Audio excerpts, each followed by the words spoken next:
শীত চলে যাবার আগে একবার এইভাবে আমি যেভাবে আজ বানাচ্ছি ঠিক এইভাবে একবার পাঁচমিশালি সবজি তোমরা বানিয়ে নাও। আর এইটা বানাতে গেলে আমার এই রেসিপির ভিডিওটা একদম স্কিপ না করে পুরোটা কিন্তু পুঙ্খানুপুঙ্খ দেখতে হবে। পাঁচমিশালি সবজি এখন অনেকে অনেক রকমভাবে রান্না করেছেন। আমি যে সময় দেখে দেখে এই রান্নাটা শিখেছিলাম তখন এই রান্নাটা করতো আমার ঠাকুমা লোহার কড়াইতে আর মাটির পাতা উনুনে।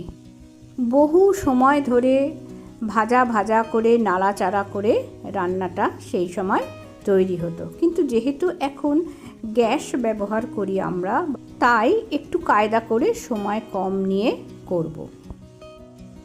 আমার প্রতিদিনকার ভালো লাগার সমস্ত বন্ধুদের জানাই আন্তরিক শুভেচ্ছা। আশা করি সবাই ভালো আছো।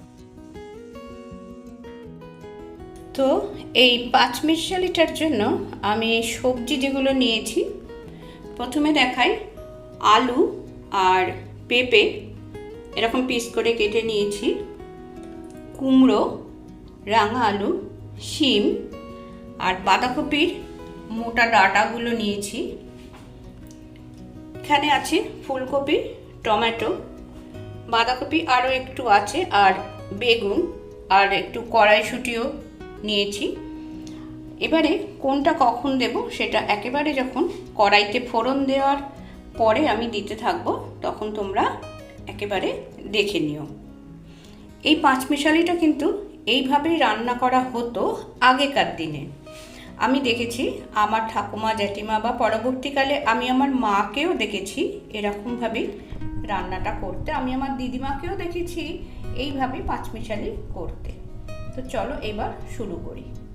প্রথমে আমি আলু আর পেঁপেটা দিয়ে দেবো, যেহেতু এই হচ্ছে শক্ত সবজি সেগুলো আমি সবার প্রথম আগে দেব। এইগুলো আমি আগে দেব।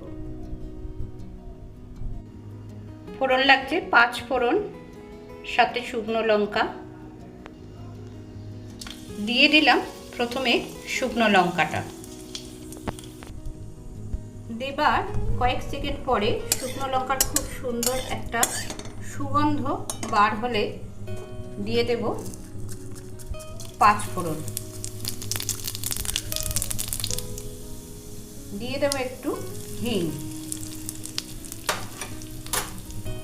এবারে প্রথমে দিয়ে দেব আদা, থেতো করে রেখেছি সেই আদা।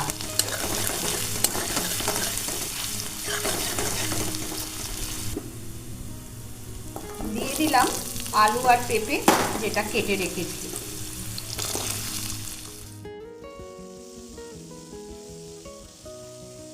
মিনিট খানেক আলু আর পেঁপেটাকে একটুখানি ভেজে নেব।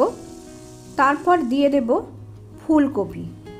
ফুলকপিটা আমি কিন্তু ভাপিয়ে রেখেছি গরম জলে, একেবারে বেশি সিদ্ধ করিনি, জাস্ট ভাপিয়ে রেখেছি। আর ফুলকপিটা এখন দিতে হবে, তখন ফুলকপিটা একটুখানি ভাজা ভাজা মতো করতে হবে, নয়তো কিন্তু এই তরকারিতে ফুলকপি ভালো লাগবে না। যদি কেউ মনে করে সবার আগে ফুলকপি ভেজে তুলে রাখবে সেটাও করতে পারে। এখন দিচ্ছি কুমড়ো, রাঙা আলু আর শিম। পর কোনটার পর কোনটা দিচ্ছি এই ব্যাপারটা কিন্তু নোটিস করতে হবে বন্ধুরা তোমাদের। তারপরে দিয়ে দিলাম বাঁধাকপির মোটা মোটা পাতাগুলো আর সাথে একটু লবণ। বাঁধাকপি পাতার সাথে আমি 1 মুঠো কড়াইশুঁটিও দিয়ে দিয়েছি। এবার সব কিছু একসাথে ভালোভাবে মিশিয়ে নিচ্ছি। তাহলে কুমকুমের রান্নায় আজ দেখছো ঠাকুমা দিদিমার সময়কার মতো করে পাঁচমিশালি সবজি।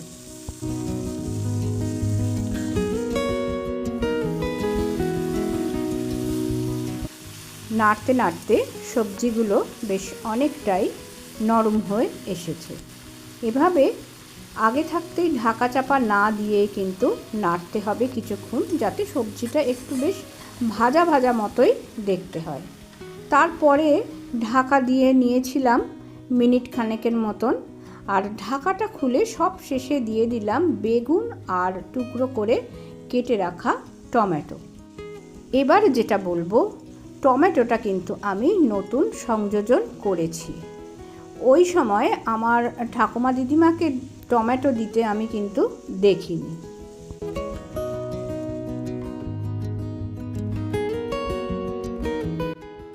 সবজি বেশ অনেকটাই নরম হয়ে এসেছে।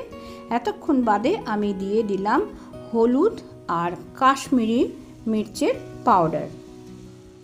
দিয়ে সমস্ত সবজির সাথে ভালোভাবে মিশিয়ে নেবার পরে এবারে দিয়ে দেব অল্প একটু চিনি। যারা চিনি খাবে না, চিনির বদলে কিন্তু গুড় দিতে পারো। ওই সময় কিন্তু আমার ঠাকুমা দিদিমাদের আমি গুড় দিয়েই রান্না করতে দেখেছি। এই সবজিটাতে কিন্তু মিষ্টি না দিলে একেবারে কিন্তু ভালো লাগবে না। আর কোনো রকম জলের ব্যবহার ছাড়াই কিন্তু সবজিটা একেবারে রেডি হয়ে গেছে। এই ছিল আমার আজকের পাঁচমিশালি সবজি। আমি একটা পাত্রে তুলে নিচ্ছি। শুধু গরম ভাত কেন, শুধুও এই সবজিটা খেতে অনবদ্য লাগে। রুটির সাথে ভালো লাগবে, লুচি পরোটার সাথেও কিন্তু খুবই ভালো লাগবে। তাহলে আজকের এই ধরনের পাঁচমিশালি তরকারি যদি তোমাদের একটু ভালো লাগে, তাহলে কিন্তু অতি অবশ্যই আমাকে কমেন্ট বক্সে জানাবে তোমরা এইভাবে একদিন এই ধরনের সবজি রান্না করবে কিনা। আজ তাহলে এখানেই শেষ করলাম। সবাই ভালো থেকো, সুস্থ থেকো, আনন্দে থেকো। ধন্যবাদ।